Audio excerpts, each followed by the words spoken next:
En el mundo hay 33.000 fallecidos y Estados Unidos está creciendo la pandemia de una manera exorbitante. Hay 3 presidentes que en el dilema de economía versus vidas han puesto la economía por delante.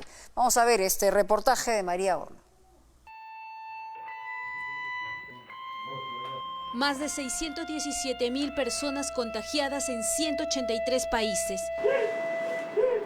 Más de 29.000 muertos por COVID-19 en todo el mundo. La pandemia del coronavirus sigue golpeando y expandiéndose con más fuerza. Después de superar los 919 muertos por día en España y 832 en Italia, ahora su nuevo epicentro remece a Estados Unidos, con más de 105.000 contagiados, superando así las cifras de contagios en China. Nueva York estaría a unos 15 días de alcanzar el mayor número de casos de coronavirus, aseguró el gobernador de este estado, Andrew Cuomo, quien confirmó más de 30.000 casos registrados. Sin embargo, algunos hospitales ya han empezado a ver sus salas de emergencia abrumadas con pacientes con COVID-19. Nueva York, la capital económica de la primera potencia del mundo, afronta una crisis con más de 45.000 contagiados. Esto en medio de la negativa del presidente Donald Trump de paralizar la economía de su país. Hay un político norteamericano del Partido Republicano que ha dicho que explícitamente, ¿no?, que si hay que salvar la economía y hay que arriesgar la vida de los que tienen más de 70 años, hay que hacerlo. Entonces, eso es una especie de teoría de la evolución malentendida, es decir, solo sobreviven los más fuertes, cuando no necesariamente el coronavirus solo vulnera o acaba con la vida de los más débiles. Mientras la pandemia aterroriza a América, esta semana el COVID-19 está atacando al primer frente de batalla en España. Los contagios del personal de salud reflejan la dificultad para frenar la propagación del virus. En toda España, más de 9.000 trabajadores del sector salud se han contagiado. Ahora los hospitales son un foco de infección. Uno de los problemas fundamentales cuando ya se ha desplegado la pandemia a un nivel tan masivo como es el caso de España es que los sistemas de salud pública quedan totalmente colapsados, ya no tienen capacidad de respuesta y además están imponiendo un nivel de riesgo altísimo sobre el personal médico que heroicamente está en la primera línea de combate tratando de curar pacientes y tratando de evitar que la propagación se expanda. Madrid llora a sus muertos, más aún cuando las Fuerzas Armadas confirmaron el hallazgo de decenas de ancianos que murieron solos en residencias de salud o albergues. Con la morgue y funerarias colapsadas, la pista de patinaje del llamado Palacio de Hielo, un centro de entretenimiento ubicado en Madrid donde antes los jóvenes se divertían, hoy se ha convertido en un depósito de cadáveres. España batió su récord de luto ayer sábado cuando la cifra de fallecidos por día se elevó a más de 832. En total, el coronavirus ha matado ya a más de 5.600 españoles. De 8.000 contagios, la cifra subió a más de 72.000. En España hoy se ha reportado que ha habido poco menos de fallecimientos que ayer, y eso ya que se considera un triunfo, ¿no? Fijémonos en el nivel al cual se ha llegado. Ya no se alegran o se quedan más tranquilos porque ya no hay tantos contagios, sino porque hay menos muertos. Eso es terrible. La emergencia de COVID-19 remece también el sistema de salud de Italia. Médicos y enfermeros imploran al gobierno que les entreguen material de protección.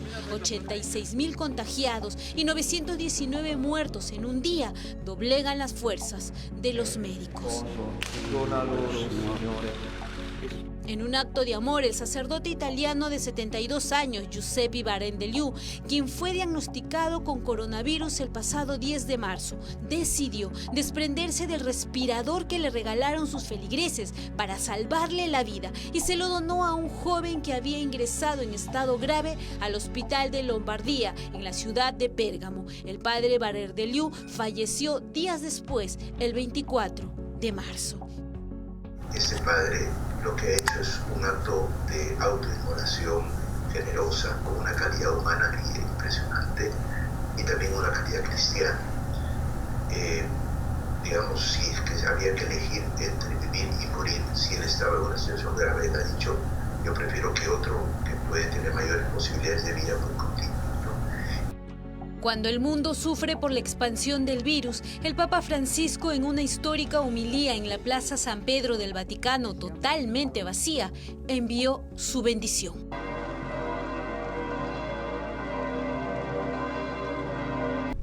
Alemania tiene más de 50.000 casos de coronavirus y 351 muertos. En la batalla contra el COVID-19, la canciller Angela Merkel anunció que las restricciones de confinamiento social no se levantarán hasta el 20 de abril. La pandemia tocó también a la realeza británica. El príncipe Carlos de Inglaterra dio positivo para COVID-19. No se sabe dónde se contagió el príncipe Carlos, que es el heredero al trono británico, aunque se especula que podría haber sido el pasado 10 de marzo en un acto benéfico en Londres, en el cual participó también el príncipe Alberto de Mónaco, que una semana más tarde daría positivo por coronavirus. Estados Unidos se convirtió en el país con el mayor número de casos confirmados por COVID-19, con más de 105.000 contagiados.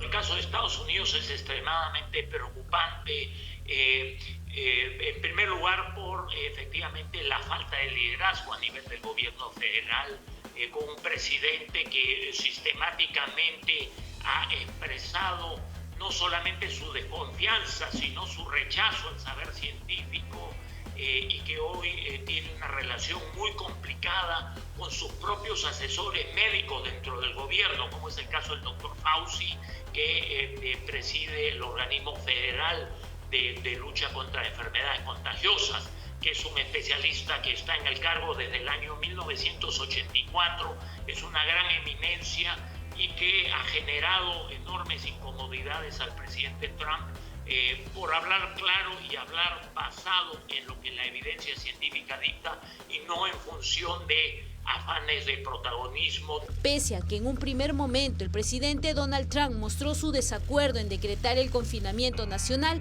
al cierre de este informe ya evalúa decretar cuarentena en los estados de Nueva York, Nueva Jersey y Connecticut.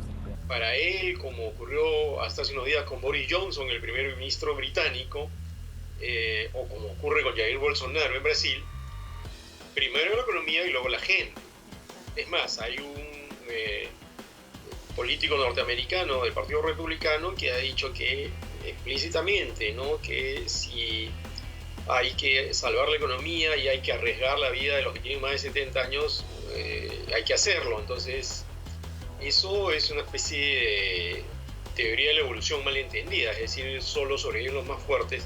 Nueva York ahora es el epicentro de la pandemia en el mundo, con más de 45.500 casos positivos y más de 366 muertos. Entre tanto, la comunidad de peruanos en Nueva York enfrenta también sus días con preocupación debido al cierre de sus negocios. En esta ciudad, en estos momentos, están siendo afectados muchos de los negocios, especialmente de los restaurantes, porque muchos de los empresarios, por esta zona específicamente, viven de eso.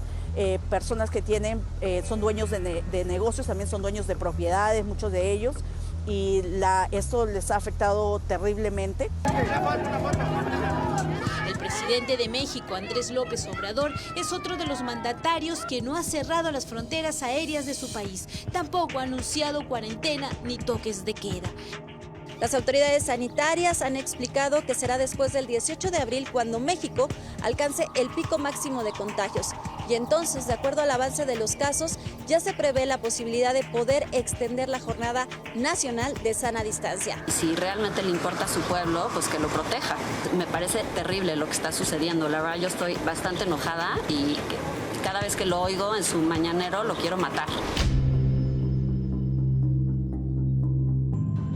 El presidente de Brasil, Jair Bolsonaro, es otro jefe de Estado que ha subestimado la pandemia, negando así acciones de prevención contra el contagio.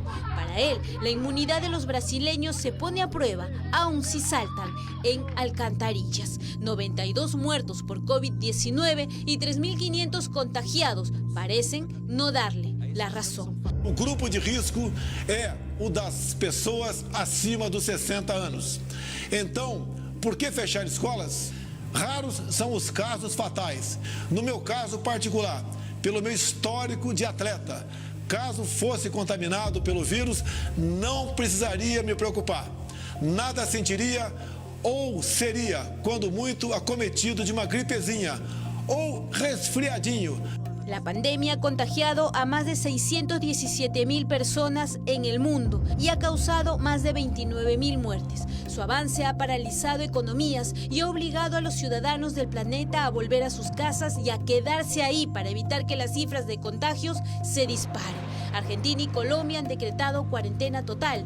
Chile decretó estado de excepción por 90 días con despliegue de militares en las calles para dar seguridad a los hospitales y resguardar el cumplimiento de las cuarentenas y medidas de aislamiento social.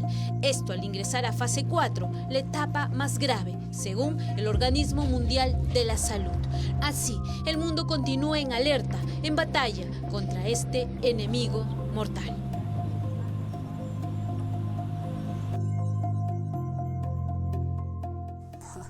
Escuchar a Bolsonaro, gripeciña, ¿no? Resfriadiño, y está matando a la gente por miles en el mundo entero.